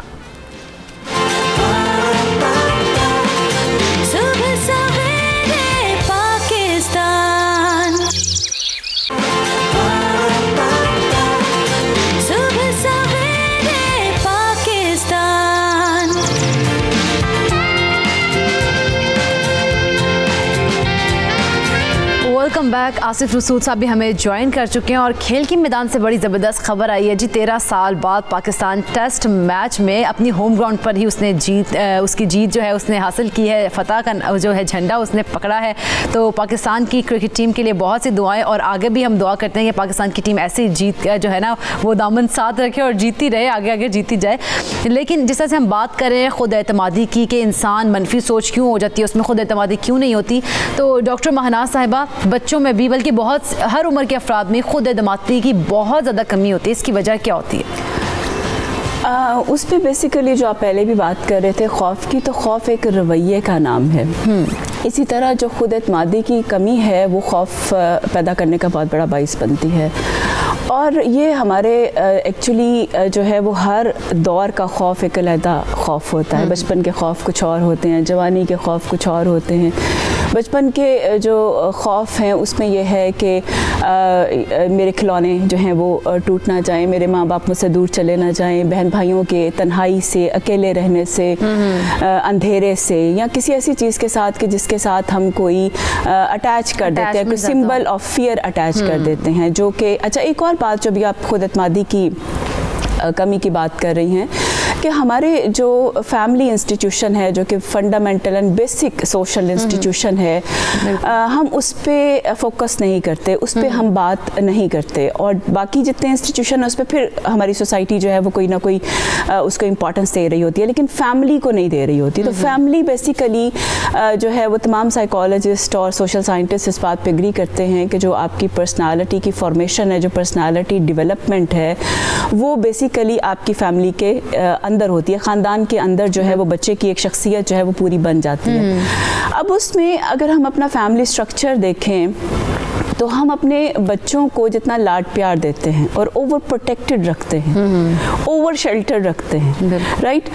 जो हमारे social attitude towards our kids हैं कि हम उनको कोई काम नहीं करने देते। माँ बाप ये समझते हैं कि बच्चों से जो प्यार है वो उनको बेजा लाड प्यार जिसको हम कहते हैं वो देते हैं। उसकी वजह से बच्चे खुद एतमादी का शिकार हो जाते हैं। हम उनके अंदर उनको अपनी पर्सनालिटी पर, अपनी शख्सियत पर जो है वो एतबार करना या एतमाद करना सिखाते ही नहीं है, जिसको हम लर्निंग बाय डूइंग कहते हैं। आप नॉर्मली अपनी फैमिली में भी ऑब्जर्व करेंगी कि अगर हम बच्चे को कोई काम कह रहे होते हैं तो माँ कहती है मैं कर देती हूँ, या बाप कहता है कि मेरे बच्चे को ये कहा, तो हम ओवर प्रोटेक्टेड होते हैं बच्चों के लिए और ओवर सेंसिटिव होते हैं। बेसिकली जो हमारा मेजर प्रॉब्लम है एज अ नेशन वो मैं देखती हूँ कि हम बच्चों को पर्सनल पोजेशन समझते हैं instead of making them the healthy citizens of the state. कि कल को इन्होंने एक सेहतमंद जो है वो फर्द के तौर पर मुआशरे के लिए कितना मुफीद होना और कितना कारामद शहरी बनना है, और दूसरों को इस बच्चे से या इस शख्सियत से या इस फर्द से क्या फ़ायदा पहुंचना है। हम उस नज़र से बच्चे का ब्रॉटअप और उसकी पर्सनालिटी डेवलपमेंट को प्लान नहीं करते। अनफॉर्चुनेटली मैं बहुत सारी रिसर्चेज इस हवाले से जब देखती हूँ तो आप ज्यूज़ की फैमिलीज़ को देख लें। The moment women is pregnant they plan how to take care of the mother and they plan के जो बच्चा दुनिया में आना है उसकी हेल्थ कैसी होनी चाहिए। वो उसको मैथमेटिक्स के एक्सरसाइजेस कराते हैं, वो उसको इंटेलिजेंस के एक्सरसाइजेस कराते हैं, उसको साइंस के और लॉजिक के क्वेश्चंस कराते हैं। उसकी डाइट जो है वो इतनी हेल्दी और इतनी जो है वो मीनिंगफुल डाइट होती है कि जिसके अंदर जो है वो बच्चा एक हेल्दी माइंड और बॉडी के साथ जो है वो दुनिया में आए। तो वहाँ से वो प्लान करते हैं। तो अब ब्रॉटअप भी उनका इस तरह से ब्रॉटअप फिर जब वो बच्चा पैदा हो जाता है तो उसको वो तीरंदाजी सिखाते हैं, बोटिंग सिखाते हैं, वो उसको घोड़सवारी सिखाते हैं। तो हम अपने बच्चे को हमने वो जो है वो एक्चुअली हमने आज तक ये डिसाइड नहीं किया कि हमारी आइडियोलॉजी क्या है और हम सोसाइटी में एक्चुअली किस तरह के अफराद पैदा करना चाहते हैं और उसका ब्रॉटअप क्या होना चाहिए, पर्सनालिटी डेवलपमेंट क्या होनी चाहिए।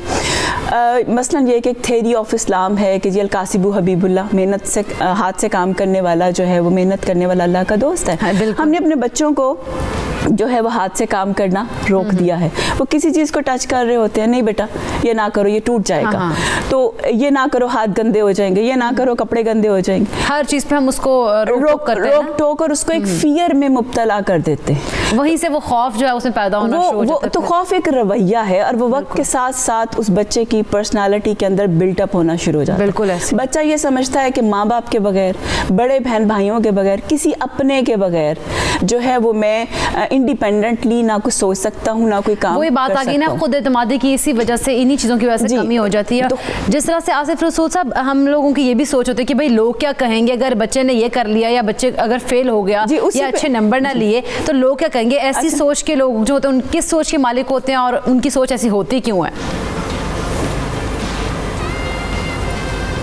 बिस्मिल्लाहिर्रहमानिर्रहीम, बहुत शुक्रिया आप लोगों ने इनवाइट किया। ये आज का बड़ा ज़बरदस्त टॉपिक है। इसमें अगर हम देखते हैं जिस तरह बहुत सारे मेहमानों ने बड़ी अच्छी गुफ्तगू और मुफस्सल गुफ्तगू की है और हर एंगल से गुफ्तगू की है, तो मेरे ख्याल में ये जो एक बच्चे का भी ना जब इन्वायरमेंट में आता है तो वो एक विक्टिम होता है एक चीज़ का, उसे कहते हैं सोशल कंपैरिजन। और सोशल कंपैरिजन ये है कि जब भी मसलन देखें ना, पैदाइश से ये शुरू हो जाता है। राइट आफ्टर द बर्थ लोग देखते हैं कि अच्छा जी इसका रंग कैसा है, इसकी हाइट कैसी है। फिर वो थोड़ा सा बड़ा जब होता है तो फिर देखें पेरेंट्स तमाशाइयों की तरह, अपने रिश्तेदार सारे तमाशाइयों की तरह देख रहे होते हैं और वो अप्रिशिएट कर रहे होते हैं। तो जो तो पेरेंट्स समझदार होते हैं वो बच्चे को बड़ा ज़बरदस्त तरीके से प्रोटेक्ट कर रहे होते हैं। मसलन सोशल कंपैरिजन में ये देखा जाता है कि बच्चा कितना अच्छे तरीके से एक्टिवली चीज़ों में परफॉर्म कर रहा है, शाय नहीं है। उसके बाद देखें स्कूल में आ जाता है, फिर सोशल कंपैरिजन हो जाता है कि ये बड़ा अच्छा है, ये क्यूट है, ये ज़बरदस्त मतलब एक्टिवली पार्टिसिपेट करता है। तो ज़िंदगी में देखें कि जो पेरेंट्स, मेरे ख्याल में एक समझदारी की जो बहुत ज़्यादा ज़रूरत है, और जिस तरह हमारी साइकोलॉजिस्ट वगैरह ने बड़े अच्छे तरीके से इसको एड्रेस किया इशू को, कि पेरेंट्स को बड़ी जिम्मेदारी होती है कि जब ये बच्चों की ग्रूमिंग कर रहे थे ना, उसमें प्लानिंग का, और डॉक्टर साहब ने बड़ा अच्छा एक ऐड किया फूड का, मुझे बड़ा अच्छा लगा कि पाकिस्तान में भी आप अच्छी खुराक की तरफ तवज्जो देखें, क्योंकि फूड इफेक्ट्स योर मूड, कि आपके मूड के ऊपर भी बड़ा ये इसका असर होता है। अगर हम उसको ये सारी चीज़ें देखते हैं ना, तैयार करना है बेसिकली एक लाइफ के लिए, और मैं उसे कहूँगा कि कामयाबी के लिए नहीं, एक भरपूर जिंदगी गुजारने के लिए। अब भरपूर का जो लफ्ज़ है, इसको अगर हम देखते हैं ना कि किस किस चीज़ को ये ऐड करता है, तो इसमें एक अमल नहीं है, इसमें बहुत सारे अवामिल हैं जो बच्चे को आगे अपनी ज़िंदगी एंजॉय करने के लिए ज़रूरत होती है। तो क्या पेरेंट्स, इंस्टीट्यूट, सोसाइटी वो चीज़ प्रोवाइड कर रही है? ठीक है, पेरेंट्स अगर समझदार हैं, उनके अंदर ये अवेयरनेस है कि मैंने अपने बच्चे की क्या क्या चीज़ें डेवलप की हैं। मसलन फूड के हवाले से शुरू से ही आप बच्चों के अंदर बड़ी अच्छी, तो शुरू में बच्चे का अपना टेस्ट कोई नहीं है, शुरू में जितनी अच्छी प्रैक्टिस से आप वो करवाएंगे, बच्चा एक टाइम आता है उसके ऊपर बड़े अच्छे तरीके से काम करना शुरू करता है। सेकंड फिर अगर आप उसको बहुत सारी जिंदगी के जो मुख्तलिफ अमाले, जिस तरह जिंदगी में उसने हिस्सा लेना है, तो उसके लिए भरपूर जिंदगी गुजारने के लिए बहुत जरूरी है कि हम उन सारी चीजों में बच्चों को ना थोड़ा तैयार करें। अब तीसरा ये आ जाता है कि जहां पेरेंट्स के अंदर जो आपका सवाल भी है और बड़ा जबरदस्त सवाल है, आप देखें कि हर बच्चे के अल्लाह ताला ने हर बच्चे के अंदर मुख्तलिफ खसूसियात रखी हैं, और हमारा ये काम होता है कि हम उसको अच्छे तरीके से उन खसूसियात को ढूंढ के उनको वो माहौल एनवायरनमेंट ऐसा देना होगा जो उनकी वो खसूसियात है वो उभर कर सामने आए, और बिल्कुल ऐसे ही है, वो जो स्किल्स हैं उनकी सामने आए और पाकिस्तान में एक अच्छे शहरी की तरह से काम सर अंजाम दें। यहाँ पे नेक्स्ट छोटा सा ब्रेक पर जाने से पहले एक सवाल छोड़ के जाती हूँ कि काम के नताइज से लाइल्मी भी क्या नाकामी के डर की वजह हो सकती है? आप भी सोचिए, हम अपने गेस्ट से वापसी पर ब्रेक के बाद इसका जवाब लेंगे, तो कहीं मत जाइएगा, देखते रहिए सुबह सवेरे पाकिस्तान।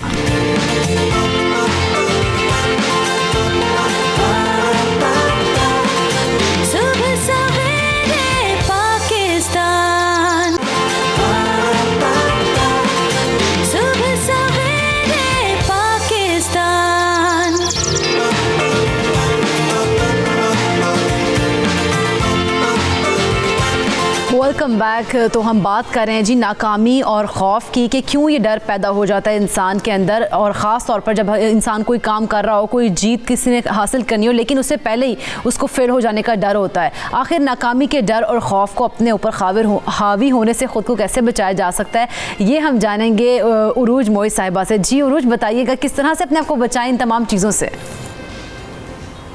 अच्छा देखें, जैसे मेरी पहले बात मैं कर रही थी आपसे कि इंसान का जो बिलीव होता है ना, बड़ा इंपॉर्टेंट है उसका अकीदा।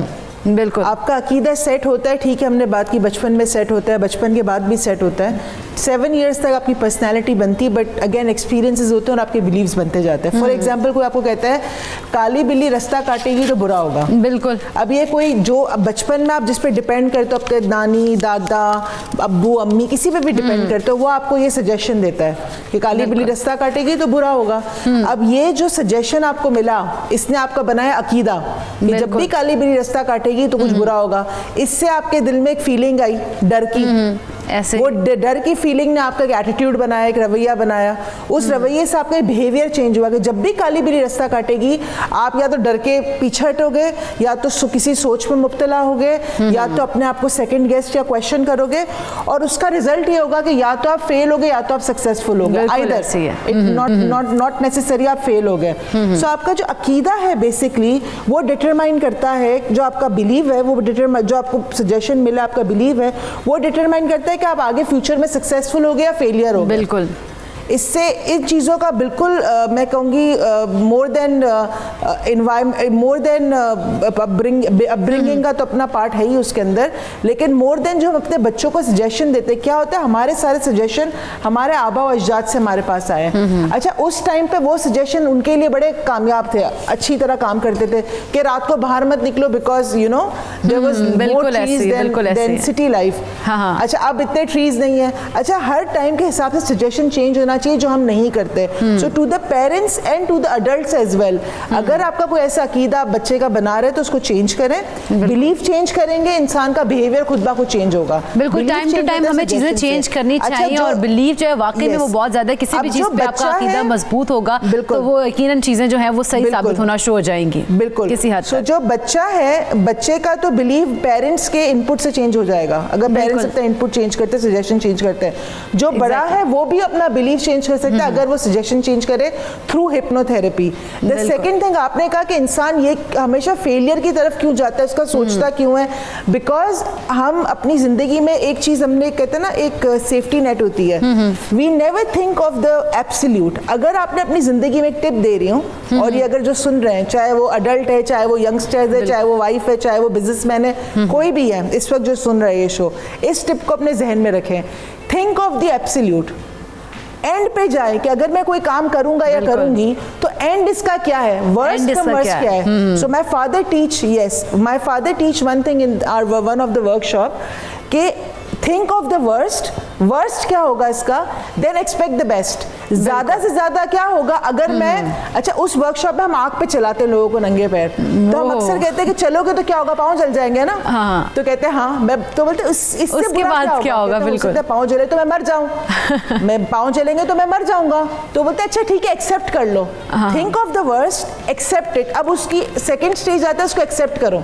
आपने एक्सेप्ट कर लिया, अच्छा मैंने एग्जाम दिया तो वर्स्ट क्या होगा, मैं फेल हो जाऊंगी।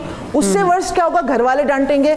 उसको फिर एक्सेप्ट करो। एक्सेप्ट किया तो फिर then you will expect the best performance में आपकी एंजाइटी इंटरफेयर। एक्सेप्टेंस जो है वो बहुत जरूरी है यहाँ पर, आपकी जो टिप आपने दी है। Acceptance is very important. Yes, अगर एक्सेप्टेंस आपके अंदर आ गई तो किस तरह आएगी, think of the worst, accept it and then expect the best. चलें, सोचो ये बड़ा वैसे जबरदस्त टिप दे दिया आपने उरूज। इसी तरह से मैं लुब्ना आपकी तरफ आना चाहूंगी। क्या आपकी लाइफ में कभी ऐसा हुआ कि आपकी ये सोच आई कि ये मैं नहीं कर सकती, या आपको लगा हो कि भाई ये मेरे बस की बात नहीं है? नहीं जी, बस थोड़ा सा मेरा तो मामला अलग है। मुझे तो लगता था मैं सब कुछ कर सकती हूँ।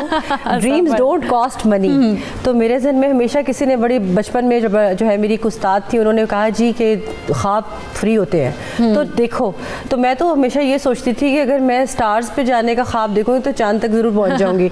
So basically this is the drive के जो हमें अभी तक लेकर आई। और बड़े मज़े की आपने बात की।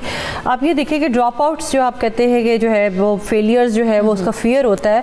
तो अगर आप ये देखें कि अगर आप तो आप ये देखें मार्क जुकरबर्ग फेसबुक का बिलियनियर, कॉलेज ड्रॉप आउट, ठीक है। इसके बाद आपका जो है बिल गेट्स है, Bill Gates is a college drop out. और आज वो they are ruling the world. बिल्कुल। सो यू नो अगर वो वहाँ पे रो जाते कि ओहो हम तो फेल हो गए, तो बस यू नो तो आज हमारे पास माइक्रोसॉफ्ट नहीं होता और फेसबुक ना होता।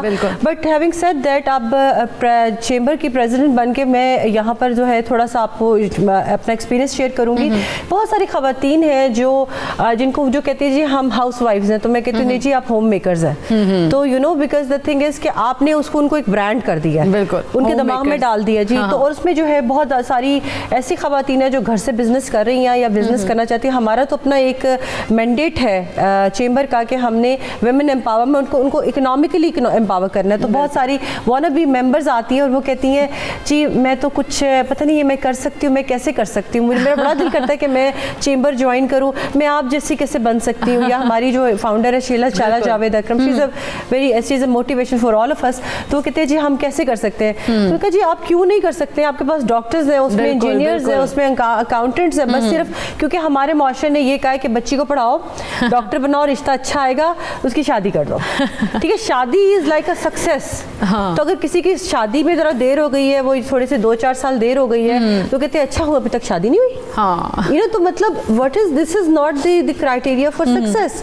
आपने उसमें जो है उसका एक मालिश को मार दिया।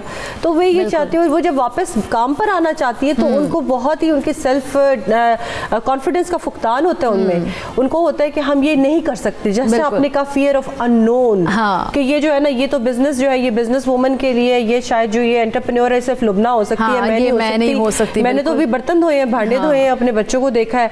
But the thing is it's not the case. आप में से सब कर सकते हैं, बिल्कुल सब कर सकते हैं। कॉन्फिडेंस होना चाहिए, कॉन्फिडेंस होना चाहिए। और दूसरा परसिवेरेंस। आप ये देखें जो सक्सेस स्टोरीज हैं, आप गांव में देखें, या मैंने बहुत सारी ऐसे हमारे पास आती हैं जिनके पास कोई एजुकेशनल बैकग्राउंड नहीं होती, बिल्कुल ऐसे, but they are running very successful businesses.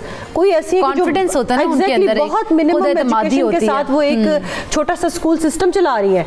तो मैं अक्सर सोचती हूँ कि इतना सा वो शुरू करती हैं और वो एक कामयाब औरत बन जाती है। उनमें से बहुत सारी ऐसी एग्जांपल्स हैं कि जो कि जिनमें जो है बेवा हो गई यंग एज में, या उनकी कोई डिवोर्स हो गई, तो उनके लिए नेसेसिटी बन जाती है कि वो जो है वो अर्नर बन जाती है। बिल्कुल।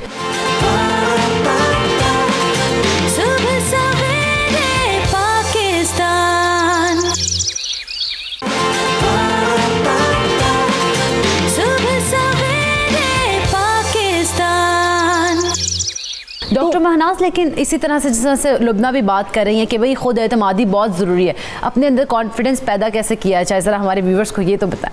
देखिए, इसमें education can play a major role. वो एजुकेशन जो है वो फैमिली से शुरू होकर के आगे है। हम देखें, पहली जो आपका एजुकेशन शुरू होती है वो कहते हैं ना माँ की गोद होती है, उसके बाद आपके बड़े बूढ़े जो आपको विजडम देते हैं। जब हम बच्चों को बाऊ बिल्ले से डराते हैं, जब हम बच्चे को चुड़ैलों से डराते हैं और जिन से डराते हैं, वो आ जाएंगे जल्दी से सो जाओ, है ना, ये ना करो, तो हम किस तरह का उनके अंदर एक फियर जो है वो पैदा कर रहे हैं। अगर कोई, हमें चाहिए कि हम बच्चों पे ट्रस्ट करें, बच्चों का सेल्फ कॉन्फिडेंस जो है वो उसको ग्रूम करें। कहते हैं कि बेहतरीन सोसाइटी वो होती है जहाँ पे आप किसी भी फ़र्द की जो कुदरती सलाहियतें हैं शख्सियत की, उसको पनपने का और उसको इस्तेमाल करने का भरपूर उसको मौका मिले। तो हम बच्चे को जो स्टीरियोटाइप अटैच कर देते हैं बच्चों के साथ, मुख्तलिफ स्टीरियोटाइप हैं कि आपको सिर्फ डॉक्टर इंजीनियर बनना है, तो उनके अंदर का जो नेचुरल टैलेंट है उसको हम ग्रूम नहीं कर। अगर तुम ये नहीं बनोगे तो मेडिकल के मार्क्स नहीं लोगे तो पता नहीं तुम फेलियर हो जाओगे। There are lot of other professions. बच्चों के ज़हन में रहते हैं आपने डॉक्टर बनना है, आपने इंजीनियर बनना है, अच्छा और किसी ने जी टीचर बनना है। जी मेरा जो मैं स्टूडेंट को, अपने स्टूडेंट को मैसेज देती हूँ कि करियर ओरिएंटेड अप्रोच की बजाय लाइफ ओरिएंटेड अप्रोच अडॉप्ट करें। Life is more than career, है ना।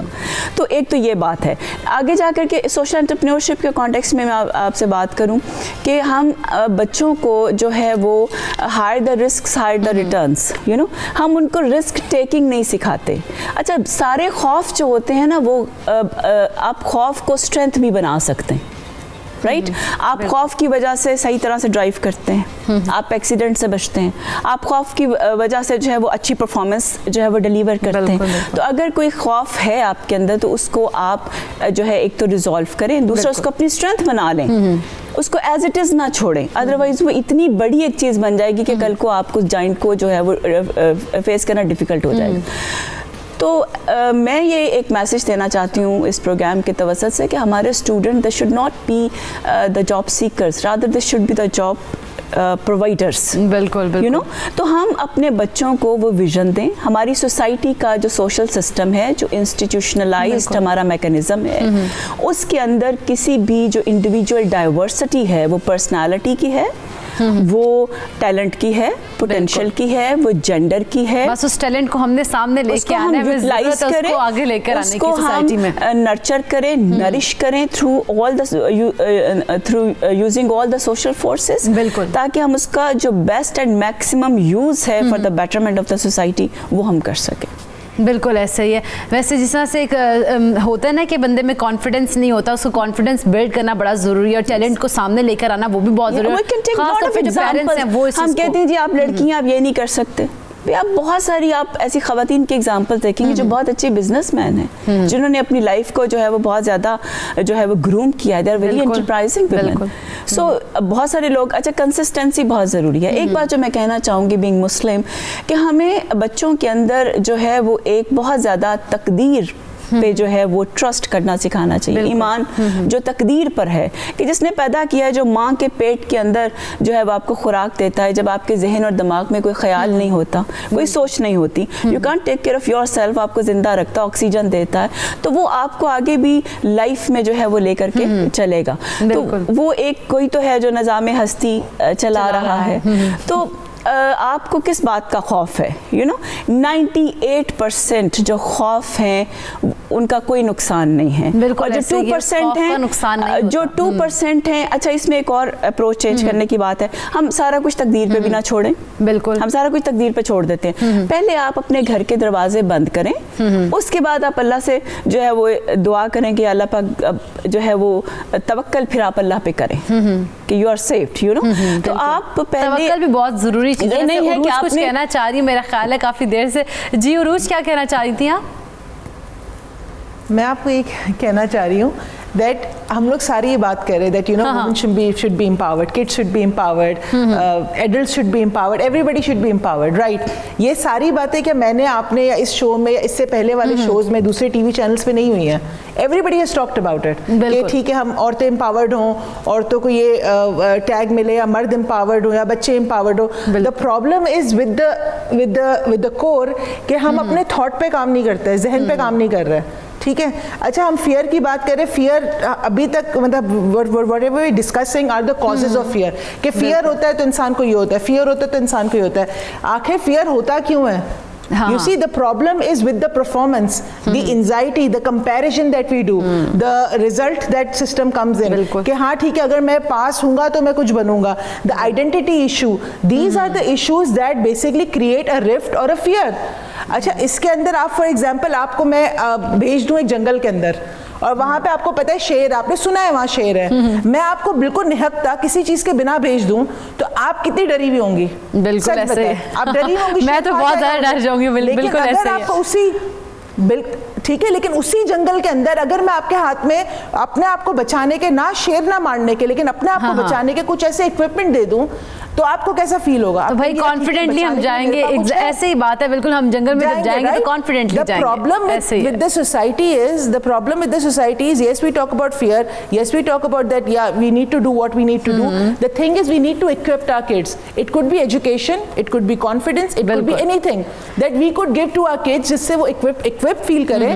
तो when they go into the field of life, अच्छा फील्ड ये हम सिर्फ सोचते हैं कि ठीक है it's about work, it's about you know job, it's about making money. जब वो शादी करके, कितनी खवातीन को मैरिज एंजाइटी होती है कि शादी की पहली रात से उनको एंजाइटी होना शुरू होती है, मैं क्या करूंगी।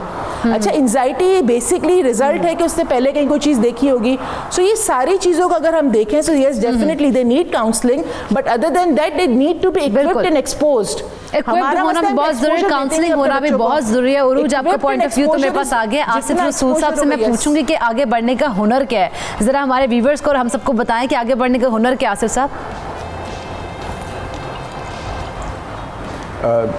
देखिए जी, अगर हमने ज़िंदगी के लिए आगे, हर बंदे की ख्वाहिश होती है कि हमने एक भरपूर ज़िंदगी गुजारें, हम अब एक कामयाब ज़िंदगी गुजारें, तो उसके लिए एक बड़ा ज़बरदस्त फार्मूला है कि सिर्फ बताने से नहीं, मतलब पेरेंट्स का एक बड़ी अच्छी चीज़ जो पेरेंट्स को जो अवेयरनेस डेवलप करनी चाहिए वो ये है कि उन्हें पता होना चाहिए कि इनको हमने अमल की तरफ भी लाना है। और उस अमल में अगर लेटेस्ट रिसर्चेज हम देखते हैं जो मुझे बड़ा अपील करती है और मैं अपने स्टूडेंट के साथ, अपने जितने जानने वाले हैं उनके साथ अक्सर शेयर करता हूँ, वो है 10,000 आवर्स ऑफ प्रैक्टिस। कि किसी भी चीज़ देखे ना, इन बच्चों ने जाके मुख्तलिफ जगहों पे जाके परफॉर्म करना है, तो उस परफॉर्म के लिए कुछ स्किल्स की रिक्वायरमेंट होती है। आप अगर सिर्फ वो सोचते रहें और अपने दिमाग में रखें कि मैंने उस चीज़ में इम्प्रूव करना है और उसके लिए कोई प्रैक्टिकल काम ना करें, तो हम उनको कहते हैं कि नहीं, अगर आप एक स्टेप लें, स्टार्ट करें और अगर आप उसके ऊपर प्रॉपर प्रैक्टिस करें। तो उसमें एक मैं बड़ी अच्छी स्टोरी सुनाना चाहता हूँ एक प्लेयर की, बहुत सुपरस्टार हैं क्रिकेट के। तो जो चूंकि अपने पीक करियर के पीक पे थे, तो एक यंग बॉलर ने उन्हें क्लीन बोल्ड किया और बड़ी खुशी से बॉल लेके आ गया और उसने कहा कि मुझे आज बहुत खुशी है कि इतने बड़े सुपरस्टार को मैंने क्लीन बोल्ड किया है, तो मुझे ना अपना ऑटोग्राफ दे दें। तो आप यकीन करें कि उस ऑटोग्राफ के अंदर इतनी जान है ना कि अगर हम सुनते हैं क्या उसके अंदर वो लेसन देते हैं। वो एक लाइन लिखते हैं और उसमें वो लाइन ये होती है कि this will never happen again, कि ये जिंदगी में दोबारा नहीं होगा। अब उसके बैकग्राउंड में अगर देखते हैं तो जब लाइफ स्टाइल देखते हैं उस प्लेयर का, वो ये होता है कि हर सुबह सवेरे उठ के मैं 500 बॉल्स की प्रैक्टिस करता हूं और इस दौरान बड़े मौके आए, हम चैंपियन बने, बाकी सारे लोग सो जाते थे, एंजॉय करते थे, मैं सुबह उठ के ग्राउंड में होता। उसमें जिंदगी का मेरा बहुत बड़ा एक मौका आया जब मेरी शादी हुई, उस दिन रिलैक्स रहना चाहिए था, लेकिन मैं सुबह सवेरे उठ के अपने ग्राउंड में पहुंच गया, मैं 500 बॉल खेल के वापस आया। तो मेरे ख्याल में अगर हम इन स्किल्स के ऊपर काम करवाएं तो जो भी लोगों के खौफ हैं वो कैसे डेवलप होंगे, आहिस्ता आहिस्ता अगर वो अपने सफर की तरफ चलेंगे और उसकी स्पेसिफिक डायरेक्शन में प्रैक्टिस करना शुरू करेंगे तो ऑटोमेटिकली उनके अंदर एक खुद एतमादी आएगी।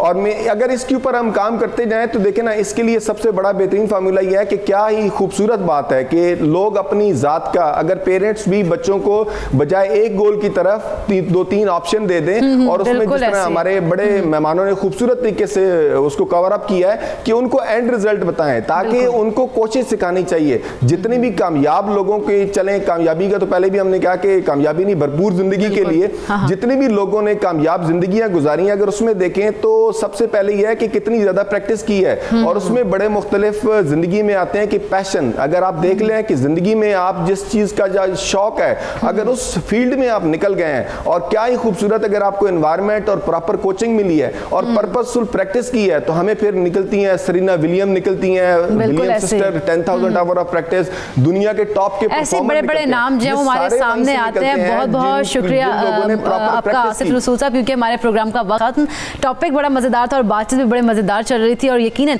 हमारे जो सुनने वाले हैं, देखने वाले हैं, उनको बहुत ज़्यादा खुद एतमादी पैदा हुई होगी अपने अंदर भी और कॉन्फिडेंस भी डेवलप हुआ होगा। तो बहुत शुक्रिया लुबना साहिबा आपका, डॉक्टर महनाज आपका, और कराची स्टूडियो से हमें ज्वाइन किया था उरूज मोइज़ ने, आपका भी बहुत शुक्रिया, और आसिफ रसूल साहब आपका बहुत शुक्रिया। प्रोग्राम का वक्त हुआ ख़त्म, इसका जो फीडबैक है वो ज़रूर दीजिएगा। कल फिर 9 से 11 आपसे मुलाकात होगी। कल तक के लिए मुझे दीजिए इजाज़त। अल्लाह हाफ़िज़।